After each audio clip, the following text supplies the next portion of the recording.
Right. तो उतना और सुनिएगा और मुझे जरूर सजेशन दीजिएगा बाद में। Thank you. मैं स्टार्ट करता हूँ। तो जो प्रोस्पेक्टिंग, जैसे कि आप देख रहे हैं, प्रोस्पेक्टिंग जो है, convert anybody into your prospect. आप प्रोस्पेक्टिंग जो टेक्निक है या प्रोस्पेक्टिंग की जो आर्ट है, उससे किसी को भी अपने प्रोस्पेक्ट में कन्वर्ट कर सकते हो, राइट। जो मैंने टैगलाइन रखी है आज की, तो सबसे पहले तो आपके दिमाग में एक ही चीज आ रही होगी कि भाई प्रोस्पेक्ट, ये व्हाट इज प्रोस्पेक्ट और प्रोस्पेक्टिंग, ये प्रोस्पेक्ट और प्रोस्पेक्टिंग होता क्या है एक्चुअली में। ठीक है, मैं जो है इसको शॉर्ट एंड सिंपल रखूंगा, राइट। तो प्रोस्पेक्ट और प्रोस्पेक्टिंग होता क्या है, जैसे कि प्रोस्पेक्ट का मतलब होता है प्रोबेबिलिटी, यानी कि संभावना। किस चीज की संभावना? पोटेंशियल कस्टमर की, राइट। प्रोस्पेक्ट का मतलब होता है प्रोबेबिलिटी ऑफ पोटेंशियल कस्टमर्स, यानी कि पोटेंशियल कस्टमर की संभावना, राइट। आगे आपको थोड़ा क्लियर हो जाएगा अगर मैं यहाँ पर कोई लाइन सही नहीं लिख पाया या सही बता नहीं पाया आपको। तो हम आगे चलते हैं और मैं आपको बताना चाहूंगा, देखिए, types of people in prospecting. Prospecting में ना, वैसे तो बहुत सारे तरीके के लोग होते हैं, there are different types of people in the market, right. वैसे तो डिफरेंट टाइप के लोग होते हैं मार्केट में जो अवेलेबल हैं, जिनके साथ हम प्रोस्पेक्टिंग कर सकते हैं। पर बेसिकली मैं इनको जो है दो कैटेगरीज में रख रहा हूँ। जैसे कि मैं इनविटेशन वाला पार्ट ऑलरेडी कर चुका हूं, और मैं आपको यहां बताना भी चाहूंगा कि प्रोस्पेक्टिंग एंड इनविटेशन जो है, दोनों कोरिलेट कंपोनेंट है, कोरिलेट चीजें हैं जो एक साथ इस्तेमाल होती हैं, है ना। तो मैंने जो दो टाइप के लोग यहाँ पर आपके सामने कैटेगराइज करे हैं, सबसे पहली कैटेगरी में मैंने रखा है आपको hot and warm market cap के जो लोग होते हैं। जैसे कि मैंने पहले भी बताया था, जो आपके खास लोग होते हैं, जो आपके रिलेटिव हो गए, फ्रेंड्स हो गए, नेबर्स हो गए, टीचर हो गए, जिनसे आपकी रेगुलर, वरना 2-4 दिन में, हफ्ते में, महीने में आपकी बात होती रहती है, ठीक है, जिनको आप पर्सनली जानते हैं, ठीक है। उनको बेसिकली ना, ये चीज समझने से पहले हमें पता होना चाहिए प्रोस्पेक्टिंग का मेन उद्देश्य क्या होता है, main main main main focus क्या होता है। कलेक्टिंग कॉन्टेक्ट्स, यानी कि, है ना, किसी की कॉन्टेक्ट डिटेल लेना, ठीक है, रिलेशन बिल्ड करके उसकी कॉन्टेक्ट डिटेल लेना, ये बेसिकली मेन फोकस होता है। तो अकॉर्डिंग टू मी, मेरे सीनियर्स भी यहाँ पर हैं, अगर कुछ मेरी करेक्शन होगी तो प्लीज सर मुझे बताइएगा। तो मतलब जो ऑलरेडी हमारे पास हॉट एंड वार्म मार्केट है, जो हमारे खास लोग हैं, जो हमारे क्लोज लोग हैं, उनका कांटेक्ट हमारे पास होता है, तो उन पे हम डायरेक्टली जो है इनविटेशन का प्रोसेस स्टार्ट कर सकते हैं बाय यूजिंग हैप्पी कॉलिंग का फॉर्मूला जो है। जैसे कि मैं फॉर्मूले के बारे में डिटेल में नहीं बताऊंगा, क्योंकि मैं बता चुका हूं ऑलरेडी। फॉर्म C4 का फॉर्मूला हम यूज करते हैं जब हम बातचीत करते हैं, चाहे ऑनलाइन, चाहे तो कॉल पे, चाहे हम फिजिकल मिलने की बात कर लें, या तो फिर हम जूम पे बुलाने की बात कर लें, ठीक है। उसमें हम सेम फॉर्मूला यूज करते हैं, थोड़ा थोड़ा मॉडिफाई इसको करके। जैसे फॉर्म C4 का फॉर्मूला, राइट, सबसे पहले फैमिली की बात, ऑक्यूपेशन की बात, देन रिक्रिएशन करना बात का, फिर मनी और मैसेज की बात करना। और साथ ही साथ में आप उसको 4C यूज कर सकते हैं, यानी कि उसकी कॉम्प्लीमेंट, उसको तारीफ करना, उसके अंदर जिज्ञासा पैदा करना, अपने आप पे कंट्रोल रखना, और फाइनली उससे जो है कमिटमेंट लेना। अब मेन जो चीज है ना, प्रोस्पेक्टिंग, प्रोस्पेक्टिंग मेरे हिसाब से जो होती है, वो स्ट्रेंजर या कोल्ड मार्केट में होती है। क्योंकि कोल्ड मार्केट में जो अजनबी लोग होते हैं, उनसे हमें कॉन्टेक्ट डिटेल लेना होता है अपनी लिस्ट को बढ़ाने के लिए, बिजनेस को बढ़ाने के लिए, राइट। तो सबसे पहले स्ट्रेंजर और कोल्ड मार्केट वाली कैटेगरी में मैं आपको बताना चाहूंगा। सबसे पहले ना, जब आप किसी ऐसे व्यक्ति से बातचीत करना शुरू करें, तो पहली बात तो आपके अंदर बिल्कुल भी हेजिटेशन या फियर नहीं होना चाहिए। क्योंकि क्या है, देखो, हमारे अंदर फियर कब आ जाता है, जब हमें किसी चीज का एक तरीका पता चलता है। एक बात बताओ ना, जैसे यहाँ कोई लेडी है, मैं किसी का भी एग्जांपल लूं, कोई जेंट्स है, अब बस में आप जा रहे हो, है ना, या कोई भी पब्लिक ट्रांसपोर्ट में आप जा रहे हो, मेट्रो में आप जा रहे हो, या ट्रेन में आप जा रहे हो, तो मतलब आपके लेफ्ट साइड में, आपके राइट साइड में, आपके सामने कोई बैठा हुआ है, तो हाय हेलो ऐसे ही हो जाती है, ठीक है। कोई मान लो कोई न्यूज़पेपर है, कोई न्यूज़पेपर रीड कर रहा है, तो जो है वो ऐसे ही रीड कर रहा है, बताओ भाई साहब आजकल तो ऐसे से हो रहा है, ठीक है। तो बातचीत यहीं से शुरू हो जाती है। पर अगर मैं आपको बता रहा हूँ कि प्रोस्पेक्टिंग में ये चीज का ध्यान रखना है, तो आप हेजिटेट करते हो, जो कि आपको नहीं करना। आपको बिल्कुल, मैंने इनविटेशन के टाइम पे बताया था कि ये चीजें बिल्कुल ऐसी होती हैं जो बिल्कुल नेचुरल होनी चाहिए, राइट। अगर इसमें आप आर्टिफिशियली टेढ़म लगाने की कोशिश करोगे, तो आपका फिर नहीं हो पाएगा। तो सबसे पहली चीज तो आपको जो है यहाँ पर हेजिटेट नहीं करना, आपको बिल्कुल ही फियर, आपको किसी चीज का डर नहीं होना चाहिए यहाँ पर, ठीक है। अब दूसरा पॉइंट मैं यहाँ पर आपके सामने हाईलाइट करना चाहूंगा, आपको जो है मेक फ्रेंड्स, आपको दोस्त बनाने हैं, है ना। आप दोस्त बनाने हैं इन द सेंस, मैं यहाँ कहना चाह रहा हूँ आपको रिलेशन बनाने हैं। कोई साथ का है आप उसे दोस्त बना सकते हो, कोई आपसे बड़ा है तो आप उसको उससे रिलेशन बिल्ड कर सकते हो, ठीक है? और डू नॉट सेल, आपको ना यहाँ पर सेल नहीं करना। आपको यहाँ पर सेल नहीं करना, क्योंकि बहुत से लोगों के दिमाग में होता है कि भई मैं अगर किसी नए व्यक्ति से बात कर रहा हूँ तो ये मेरा प्रोडक्ट ले ले, मेरे पीवी हो जाए, ये वो सारा कुछ करके और मेरा इन द सेंस बिज़नेस हो जाए। पर यहाँ ना शॉर्ट टर्म वाली चीज़ नहीं होती। प्रोस्पेक्टिंग अगर आप कर रहे हो और आपको जो है प्रोस्पेक्टिंग लंबे समय की मतलब जो है आपको वो लंबे समय की प्लानिंग के साथ चलना है, तो आपको जो है स्टार्टिंग में सेल नहीं करनी बेसिकली। आप शुरू में जो है रिलेशन बिल्ड करने पे काम करिए और आप जब स्टार्ट करेंगे to start a, smile and say hello. आप स्माइल करिए और एक हेलो के साथ आप शुरू कर सकते हैं बातचीत, ठीक है? कोई बैठा हुआ है ना? आपने स्माइल करी तो मेजरली क्या होता है, सेम रिएक्शन आता है। मैंने जैसे क्वेश्चन में भी बताया था, तो सेम रिएक्शन आता है। अगला भी आपको देख के स्माइल करेगा, तो ऐसी बातचीत शुरू हो जाती है। जैसे मान लो मैंने ट्रेन का ही एग्ज़ाम्पल लिया, और सर आप कहाँ से हैं? है ना? कहाँ जा रहे हैं? मान लो ऐसी बातचीत हो जाती है कोई भी टॉपिक पे, ठीक है? फिर आपको ना अपने इमोशंस कंट्रोल में रखना है। अगर आपको कोई बात उनकी अच्छी नहीं लगी, मान लो, है ना? तो आपको कोई ऐसा नहीं है, कोई कोई उनसे जो है आर्ग्यू नहीं करना, है ना? अपोज़ नहीं करना, कोई जवाब ऐसा उल्टा नहीं देना, गलत नहीं जवाब नहीं देना आपको, है ना? आपको पता है कि भई आप जो है प्रोस्पेक्टिंग के तरीके से प्रोस्पेक्टिंग के नज़रिए से या प्रोस्पेक्टिंग के लिए अगले से बात कर रहे हो। तो आपको को भी ना आर्ग्यू में नहीं फँसना। क्योंकि यहाँ एक चीज़ कही जाती है, अगर हम किसी से आर्ग्यू करते हैं, तो हो सकता है आपके टैलेंट की वज़ह से आप आर्ग्यू में जीत जाओ, पर आप बंदे को हार जाओगे। हो सकता है आप बहस में जीत जाओ, पर आप जो है प्रॉस्पेक्ट को हार जाओगे उसको, ठीक है? और हमें प्रॉस्पेक्ट जीतना है। बहस में हम हार जाएँ उसकी कोई दिक्कत नहीं है, आर्ग्यू में हम हार जाएँ उसकी कोई दिक्कत नहीं है, ठीक है?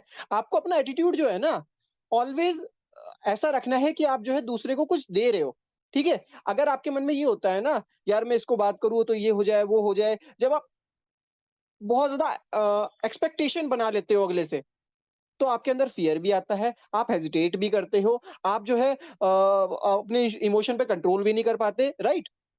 तो आपको जो है एटीट्यूड अपना बिल्कुल सही रखना है, नज़रिया बिल्कुल अपना सही रखना है। अच्छा, एटीट्यूड के पॉइंट पे मुझे एक चीज़ याद आई, मैं बताना चाहूँगा आपको। एटीट्यूड में भी क्या होता है ना, लोग इसको सोचते हैं एटीट्यूड यानी कि हम बोलते नहीं है ज़्यादातर लोग बोलते हैं कि अरे बड़ा एटीट्यूड है यार इसमें। तो एटीट्यूड को हम समझते हैं एज़ मतलब घमंड टाइप। पर अकॉर्डिंग टू डिक्शनरी ना एटीट्यूड का मतलब होता है नज़रिया, है ना? हमारा नज़रिया कैसा है, ठीक है? तो एटीट्यूड का मतलब मैं आपको बताना चाह रहा हूँ आपका नज़रिया क्या है? क्या आपका पॉइंट ऑफ व्यू है? अगर एग्ज़ैक्ट वर्ड मैं आपको देना चाहूँ, ठीक है? फिर आपको जो है कनेक्शन बिल्ड करने हैं, वही रिलेशन और कनेक्शन आपको बिल्ड करने हैं, है ना? और do not be over excited, जैसे मैंने कहा, ऐसे बहुत ज़्यादा ओवर एक्साइटेड आपको नहीं होना है। राइट। और डायरेक्टली आप आस्क फॉर कॉन्टैक्ट नंबर, आप जो है डायरेक्टली उनसे जो आपकी बातचीत हो ही रही है, हाय हेलो हो चुकी है, आप थोड़ी बहुत आपकी बातचीत हो ही चुकी है, वो क्या है वो आगे भी बताऊँगा कैसे करना है, ठीक है? तो आप डायरेक्टली उनसे जो है कॉन्टैक्ट नंबर उनका माँग सकते हैं। अब मैं अगर आपको अगली स्लाइड पे लेकर के चलूँ, तो who is your prospect? Actually आपका प्रोस्पेक्ट कौन होगा? कौन है? ठीक है? इस बारे में बात करें, जैसे कि आपको साइड में भाई साहब दिख रहे हैं, ये स्टेयर्स पे चढ़ के और पूरे टेलीस्कोप से ये ढूँढ रहे हैं।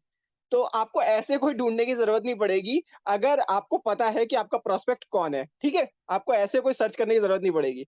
तो चलिए देखते हैं, हू इज़ योर प्रोस्पेक्ट, या अपना प्रोस्पेक्ट, हमारा प्रोस्पेक्ट कौन है? Everyone can be your prospect. हर कोई आपका प्रोस्पेक्ट यानी कि संभावित ग्राहक बन सकता है, अगर if the person has a need और रीज़न, अगर किसी पर्सन को किसी चीज़ की ज़रूरत है या कोई उसके पास कारण है। कहने का मतलब, यहाँ ऐसा भी होता है ना, आप बातचीत कर रहे हो तो किस वजह से कर रहे हो? जैसे कि मान लीजिए मान लो ऐसा होता है ना, आप नीड आइडेंटिफिकेशन जानते हो।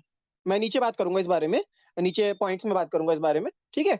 बेसिकली जिस पर्सन को नीड है या उसके पास कोई रीज़न है, तो वो आपका प्रोस्पेक्ट हो सकता है। अब ये कैसे जानना है, वो सब हम बात कर रहे हैं अभी, ठीक है? और ये 5 पेज की स्लाइड है, हो सकता है मैं 2-4 मिनट और एक्स्ट्रा ले लूँ, उसके लिए सॉरी, ठीक है? तो everybody in your 3 feet boundary, आप दोनों हाथ को खोलिए, तो इसको बोलते हैं आपकी 3 फीट बाउंड्री। तो इस रेंज में, ये आपका पर्सनल स्पेस होता है, इस रेंज में जो कोई आ जाए, वो आपका जो है उसको वो आपका प्रोस्पेक्ट हो सकता है। उसको आपको अपने बिज़नेस, अपने प्रोजेक्ट के बारे में बताना है, ठीक है? Can be your prospect if she और ही हैज़ अ नीड और रीज़न। अगर उसके पास कोई नीड या रीज़न होगा और उसके पास अथॉरिटी होगी डिसीज़न लेने की, देन वो आपका एक प्रोस्पेक्ट हो सकता है। सबसे पहली चीज़ मैं इसमें बात करूँ प्रोस्पेक्टिंग में तो हमारा प्राइमरी गोल जो होना चाहिए, वो होना चाहिए उसका कॉन्टैक्ट लेने का, है ना? Primary goal in the sense आपका फ़ोकस जो होना चाहिए उसका कॉन्टैक्ट लेने पे होना चाहिए। क्योंकि देखिए ना, जब आप अननोन व्यक्ति से मिल रहे हैं और आपको मान लीजिए प्लान पूरी तरह करना नहीं आता या आप जो है अभी ऑब्जेक्शन हैंडलिंग नहीं कर सकते, ठीक है? तो आपको फिलहाल जो है आपको मिलने का टाइम लेना चाहिए। तो मिलने का टाइम आप डायरेक्ट ना लेकर के आप उससे कॉन्टैक्ट नंबर ले सकते हैं या उससे मिलने का टाइम भी ले सकते हैं, ठीक है? पर यहाँ प्लान को हो सकता है तो अवॉइड कीजिए, बट अगर आप को प्रोफाइल प्रोडक्ट प्लान अच्छे से आता है और आप उसके बेसिक सवालों का जवाब दे सकते हैं। देन अगर प्लेस भी सही है, ऐसा नहीं आप रोड पे खड़े हैं और आपने नंबर चेंज करने की जगह वहीं रोड पे बताना शुरू कर दिया, ऐसा नहीं। अगर जगह और टाइम सही है, आप भी फ्री हैं और वो भी फ्री है। फ्री इन द सेंस अगला ये नहीं है 5 मिनट है फटाफट बताओ, फटाफट ऐसे ऐसे नहीं। अगर आपके पास भी टाइम है और अगले के पास भी टाइम है, तो आप प्लान भी कर सकते हैं। यानी कि हाथ के हाथ आपका प्रोस्पेक्टिंग प्लस इन्विटेशन प्लस सौदा प्लान साथ के साथ आपका हो गया। ठीक है? अगला मैं चलना चाहूँगा पॉइंट पे आपको बताना चाहूँगा चेंज योर थिंकिंग। सबसे पहले ना आपको यहाँ पर अपनी सोच बदलनी है। आपको अपनी सोच बदलनी है, जो आपके दिमाग में रहता है ना कि सेल करना है, प्रोडक्ट सेल करना है। आपको अपनी सोच ना अपनी थिंकिंग जो है सेल से शेयर पे या सर्व करने पे आपको जो है स्विच करनी होगी। Switch your thinking from sell to serve और शेयर। आपको फिलहाल जो है प्रोस्पेक्टिंग के टाइम पे अगर आपकी बात आगे बढ़ रही है, तो आप जो है उसको सिर्फ शेयर करोगे, ठीक है? या उसको सर्व करोगे, सर्व इन द सेंस उसको कुछ मौका दोगे, उसको कुछ प्रोवाइड कराओगे। क्या प्रोवाइड कराओगे? मान लीजिए जैसे ही हमारी अपॉर्च्युनिटी के बारे में हम किसी को शेयर करते हैं, तो आप बता सकते हो। आगे बात करूँगा कैसे, है ना? नेक्स्ट स्लाइड में हम इसी के बारे में बात करेंगे। तो ठीक है, उसके बाद में आपको क्या करना है, remember the first impression is the last impression. ये जो है ना, नेटवर्किंग इंडस्ट्री में एक बहुत इंपॉर्टेंट लाइन कही जा सकती है, क्योंकि ना मैंने लास्ट सेशन में भी ये लाइन यूज़ करी थी और पता नहीं मुझे पर्सनली बहुत अच्छा लगता है ये लाइन ना। हमारा जो फर्स्ट इंप्रेशन होता है, वो लास्ट इंप्रेशन होता है। स्टार्टिंग के कुछ सेकंड्स या कुछ मिनट्स में ही सामने वाला देखो, हमें किसी को प्रीजज नहीं करना, ये करेगा, नहीं करेगा। पर स्टार्टिंग के कुछ हमारी बातचीत में ही ना सामने वाला हमें जज कर लेता है कि ये किस टाइप का व्यक्ति है, ठीक है? या इसकी बातचीत किस तरीके की है, ठीक है? तो आपको फर्स्ट इंप्रेशन क्रिएट करने के लिए कभी दूसरा मौका नहीं मिलता, ये आप चीज़ याद रखिए, ठीक है? उसके अलावा हम बात करें तो make person comfortable, make make prospect comfortable. आप कोई भी ऐसी बात स्टार्टिंग में ना करें कि वो अनकंफर्टेबल हो। कहने का मतलब ना आप डायरेक्टली कोई ऐसी बहुत ज़्यादा उसकी कोई पर्सनल इन्फॉर्मेशन या कुछ ऐसा या कोई भी मान लो कोई ऐसा पर्सनल चीज़ पे आप उसके मतलब डायरेक्ट पॉइंट नहीं कर सकते, करना चाहिए मतलब डायरेक्ट पॉइंट नहीं करना चाहिए, जिससे वो अनकंफर्टेबल हो और आपसे गैप बनाए। कहने का मतलब आपका जो बॉन्डिंग बनी है, जो रिलेशन बना है, उसमें गैप हो, तो आपको वो नहीं करना है। आपको उसकी नीड क्रिएशन करनी है। आपको उसके अंदर उसको जो ज़रूरत है, वो आपको पहचाननी है और उसको पहचान करानी है। कैसे? जैसे कि मान लीजिए आज के टाइम में आप बस में जा रहे हो, ठीक है? तो आप जो है ना पहले ना अगले के नेचर में घुल जाओ। अगले के नेचर में घुल जाओ। जैसे कि ना आज के टाइम में आपको ज़्यादातर लोग मतलब लेथार्जिक और ऐसे थके हुए चीज़ के मतलब टाइप के मिलते हैं कि भई जो है कुछ हो ही नहीं रहा या ऐसा कुछ है। शाम के टाइम बेसिकली अगर मैं बात करूँ ऑफ़िस से आते हुए लोग, है ना? इतने ज़्यादा डिप्रेस्ड या मान लो ऐसे होते हैं टेंशन टाइप में स्ट्रेस में होते हैं। तो उनकी बातचीत यही होती है, सरकार ने ये कर दिया, नौकरी नहीं है, ये वो। तो उनकी बातों में हाँ मिलाओ, है ना? ये बात इन्विटेशन में भी काम आती है, प्लान दिखाने में भी काम आती है, क्लोजिंग में भी काम आती है। आपको सामने वाले की बातों में हाँ मिलाना है। कैसे? भाई बिल्कुल सही कह रहे हो यार, सरकार तो ये करती है, ये है, वो है। आपको मतलब उनकी बातों में हाँ मिलाना है क्योंकि आप जब ये करोगे, तो अगला बंदा समझेगा या वो ये महसूस कर पाएगा कि ये भी मेरे जैसा ही है। ये भी मेरे जैसा ही है, तो आपकी बॉन्डिंग बनना यहाँ से शुरू हो जाएगी। है ना? पर जो है फिर जो है नीड क्रिएशन में कैसे मैंने आपको बताया, आप पहले जब उसकी उसकी जैसी ही बातें कर रहे हो, तो उसके बाद ही ना आप ये बात कर सकते हो। जैसे आपको पता है कि आपको नेक्स्ट स्टॉप पे उतरना है, तो आप ये बात कर सकते हो भाई साहब बाकी तो सारी बातें देखो सही कह रहे हो और मैं भी 100% इस चीज से मानता हूँ। पर मैं तो ये चाहता हूँ, देखो मैं तो ये जानता हूँ कि सरकार जो कर रही है देखो वो तो हमारे हाथ में है नहीं। पर अपनी आमदनी को बढ़ाने के लिए तो हमें भी कुछ ना कुछ करना पड़ेगा ना।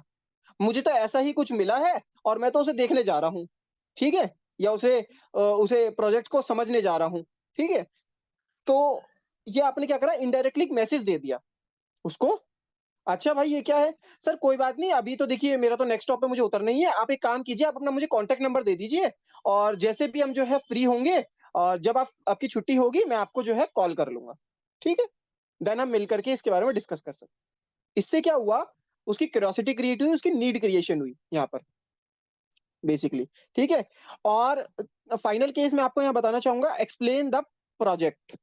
अगर वहाँ ज़रूरत है, जैसे कि मैंने ट्रेन वाला एग्ज़ाम्पल लिया था, तो अगर वहाँ ज़रूरत है, तो आप अपना प्रोजेक्ट एक्सप्लेन भी कर सकते हैं, टाइम है और सारा कुछ है अगले के पास भी, तो वहाँ आप अपना प्रोजेक्ट एक्सप्लेन भी कर सकते हैं। अगर मैं आगे चलूँ, तो मैं आपको सेकंड लास्ट स्लाइड पे लेकर के चलूँ, तो मैं आपके सामने ना शेयर करना चाहूँगा अप्रोचेज़। जो नेटवर्किंग बिज़नेस है ना, इसमें प्रोस्पेक्टिंग देखो, सेल्स प्रोस्पेक्टिंग और नेटवर्किंग बिज़नेस की प्रोस्पेक्टिंग में थोड़ा डिफरेंस तो होता है जो मैं मानता हूँ। सेल्स प्रोस्पेक्टिंग में सिर्फ आपका पॉइंट ऑफ व्यू होता है कि अगले को सिर्फ सेल करना है। जैसे कि नहीं होता, यार ये तो बहुत अच्छा सेल्समैन है, ये तो गंजे को भी कंघी बेच देता है। पर नहीं, नेटवर्किंग बिज़नेस में क्या होता है प्रोस्पेक्टिंग का, मैं एक उदाहरण से आपको बताऊँ, यहाँ आपको गंजे को बाल बेचने हैं। समझ पा रहे हैं मेरी बात को? यहाँ आपको गंजे को कंघी नहीं बेचना। मान लिया आप बेच सकते हैं, बहुत टैलेंटेड है, पर क्या वो आपके बिज़नेस में आगे ग्रोथ करने में मदद करेगा? नहीं करेगा। आपके पीछे से वो आपको अब्यूज़ ही करेगा, आपको गाली ही देगा, ठीक है? पर आपको जो है यहाँ अगर आप उसे बाल बेचते हैं, यानी कि उसको सॉल्यूशन देते हैं किसी चीज़ का, देन वो आपके बिज़नेस में फ्यूचर पोटेंशियल कस्टमर भी आपका या पोटेंशियल नेटवर्कर, डिस्ट्रीब्यूटर कुछ भी आपका हो सकता है। तो यहाँ अप्रोचेज़ की बात कर लेते हैं। जैसे ना अप्रोचेज़ होते हैं डिफरेंट टाइप के, बातचीत शुरू करने के तरीके। अप्रोच मतलब तरीका, ठीक है? मैं यहाँ पे कुछ तरीके मैंने आपके सामने लाए हैं जो कि हो सकता है आपको ऑलरेडी पता हो। एक होता है हमारा क्यूरियोसिटी अप्रोच, यानी कि आपको किसी के अंदर जिज्ञासा क्रिएट करना। इस अप्रोच से आप किसी को मतलब क्यूरियोसिटी अप्रोच आप कर सकते हो। आप किसी को इनडायरेक्टली अप्रोच कर सकते हो। आप किसी को डायरेक्टली अप्रोच कर सकते हो। आप किसी को वुमन एम्पावरमेंट अप्रोच से अप्रोच कर सकते हो, ठीक है? आप यूथ और करियर अप्रोच का इस्तेमाल कर सकते हो। इन सारे अप्रोचेज़ के बारे में मैं ज़रा एक-एक, 2-2 लाइन में आपको ज़रूर बताऊँगा। बस एक चीज़ याद रखिए, use right approach at the right time. आपको राइट अप्रोच जो है, इनमें से जो भी आपको राइट लग रहा है, वो आपको सही टाइम पे और सही व्यक्ति के साथ यूज़ करना है। जैसे कि मैं आपको अगर यहाँ एग्ज़ाम्पल देना चाहूँ, वुमेन एम्पावरमेंट अप्रोच। जैसे कि आप किसी अगर फीमेल से मिल रहे हो, किसी लेडी से मिल रहे हो, किसी हाउसवाइफ से मिल रहे हो, किसी हाउस मेकर से मिल रहे हो, ठीक है? जो अपने में बेसिकली घर को सँभालती हैं या ऐसे कुछ, ठीक है? तो उनको आप जो है उनसे मिलते-जुलते तरीके से अप्रोच करोगे तो वो ज़्यादा चांसेस होते हैं कि वो कन्वर्ट हो। जैसे कि वुमेन एम्पावरमेंट अप्रोच क्या होता है, मैंने आपको इन्विटेशन के तरीके में बताया था कि भई जैसे मान लो हाय हेलो हो गई और मैडम आप क्या करते हैं? कह रहे जी मैं तो हाउसवाइफ हूँ। हाँ, पर जैसे मैंने आपको बताया था ना कि भई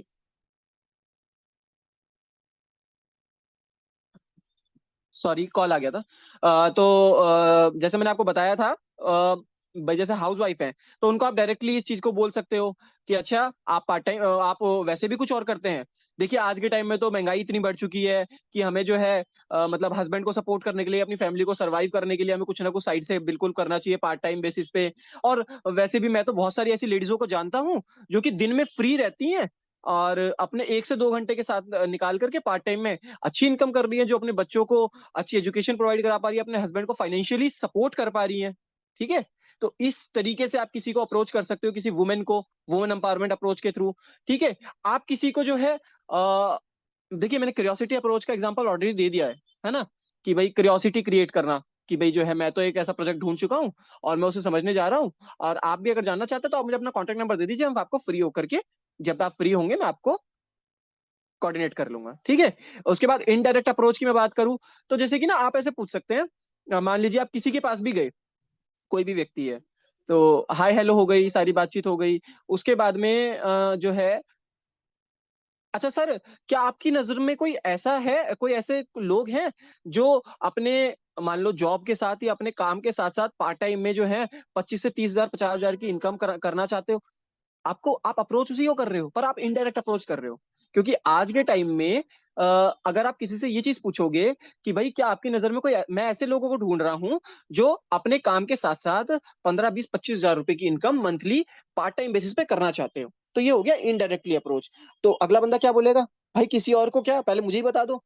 ठीक है, तो इनडायरेक्ट अप्रोच हो गया। डायरेक्ट अप्रोच हो गया यानी कि ये आप नोन पर्सन्स में यूज कर सकते हो, कि भाई जैसे मान लो आपका कोई रेगुलर ऐसा है जिससे आप रेगुलर सामान लाते हो, या आपका कोई ऐसा है सैलून है मान लो, सैलून यानी कि इन द सेंस जहां आप रेगुलर पार्लर यूज करते हो या बियर्ड या बाकी किसी चीज के लिए जाते हो। ठीक है, तो उसको आप डायरेक्टली अप्रोच कर सकते हो, भाई तुम ये वाला शैम्पू यूज करते हो, तुम्हें मैं बताना चाहूंगा हमारे पास तो अलग अलग कलर प्रोटेक्ट के नाम से शैम्पू आता है। जैसे कि हमारे कैसे मर्जी हमने कलर कर रखे हो उसको हमारे लॉन्ग लास्टिंग रखने में मदद करता है, हेयर ग्रोथ में मदद करता है। आज के टाइम में तुम्हें पता है लोग ज्यादातर परेशान है हेयर फॉल से, तो हमारे पास तो hair fall and bounce back shampoo आता है। तो आप वो क्यों नहीं यूज करते, आप वो भी यूज कर सकते हो। तो डायरेक्ट अप्रोच हो गया कि आप डायरेक्टली उसको प्रोडक्ट बता रहे हो, डायरेक्टली उसको प्लान बता रहे हो। ठीक है, आखिरी पांचवा अप्रोच के बारे में बताऊं, यूथ और करियर अप्रोच। यानी कि जो यूथ है, जो कोई यंग बच्चा है, ठीक है, वो कॉलेज गोइंग हो सकता है, 18 साल से प्लस कोई भी, ठीक है, वो उसको आप करियर अप्रोच कर सकते हो। अच्छा मान लो, अच्छा बेटा तुम और क्या कर रहे हो, कॉलेज कर रहा हूँ। अच्छा कॉलेज के बाद क्या करोगे, अच्छा जी जॉब करेंगे या खुद का काम करेंगे, यही कोई जवाब देता है। अच्छा, तो आप उसको बता सकते हो, कह रहे बेटा मैं तो बहुत सारे बच्चों को ऐसे जानता हूँ जो अपने कॉलेज के सेकंड ईयर थर्ड ईयर में ही 25, 25, 30, 30 हजार रुपए महीने के कमा रहे हैं, वो पार्ट टाइम में संडे संडे काम करके। अच्छा जी, ऐसा कौन है। तो आप ऐसे करके उनको अप्रोच कर सकते हो। बस एक चीज याद रखिएगा, use right approach at the right time. आप अगली स्लाइड में मैं आपको लेकर के चलूं फाइनल की तरफ। तो anybody can be your prospect. कोई भी आपका प्रोस्पेक्ट हो सकता है, चाहे वो कोई टीचर हो, चाहे कोई डॉक्टर हो, चाहे कोई स्टूडेंट हो, चाहे कोई जॉब होल्डर हो, कोई बिजनेसमैन या बिजनेस वुमन हो, हाउसवाइफ हो, सीनियर सिटीजन हो, कोई भी हो। ठीक है, वो आपका प्रोस्पेक्ट हो सकता है। सबसे पहली चीज आपको जो है, नो प्रोफेशन मैटर्स। आपको ये जानना होगा कि प्रोस्पेक्टिंग करने के लिए कोई भी प्रोफेशन मैटर नहीं करता, कि आप किसको प्रोस्पेक्ट कर रहे हो। मैटर एक चीज है कि भाई मिनिमम 18+ एज ग्रुप का वो होना चाहिए। ठीक है, उसके बाद में आप उसे अप्रोच कर सकते हो किसी को भी एक राइट अप्रोच का इस्तेमाल करके, जो कि मैंने आपको पहले बताया। और सबसे पहली जो चीज मैं आपको यहाँ शेयर करूंगा जो आपके माइंड में होनी चाहिए, डोंट प्रीजज एनीबॉडी। यार ये तो ऐसा लग रहा है, यार पता नहीं ये करेगा नहीं करेगा, यार ये तो इसका तो ड्रेस ऐसी है, ये ऐसी है, पता नहीं ये हमारा प्रोडक्ट ले पाएगा नहीं। तो आपको ना बिल्कुल भी ना किसी को प्रीजज नहीं करना है। ठीक है, आपको शेयर सबको करना है, और मेक गुड रिलेशंस। आपको सबसे अच्छे रिलेशन बना के रखने हैं। कोई आपके बिजनेस में आता है तो बेस्ट, नहीं तो नेक्स्ट, पर जो जो नहीं आया उससे भी आपको रिलेशन बना करके रखने हैं, खराब नहीं करने हैं। बाकी मैं क्लोज करते हुए सिर्फ यही बात आपको कह सकता हूं कि ये एक ऐसा प्रोसेस है जो आपको टाइम जरूर लगेगा, पर जितना ज्यादा आप इसको रिपीट करेंगे उतना आप better and better and better होते रहेंगे। चाहे वो प्रोस्पेक्टिंग हो, चाहे इन्विटेशन हो, चाहे शो द प्लान हो, कोई भी ऐसी चीज हो, चाहे फॉलो अप हो, चाहे क्लोजिंग हो, इन चीजों में आप डे बाय डे इंप्रूव होते रहेंगे। With this, thank you so much, this is Divyanshu Jain, और thank you so much, everyone. Over to you, Deepak sir. Thank you.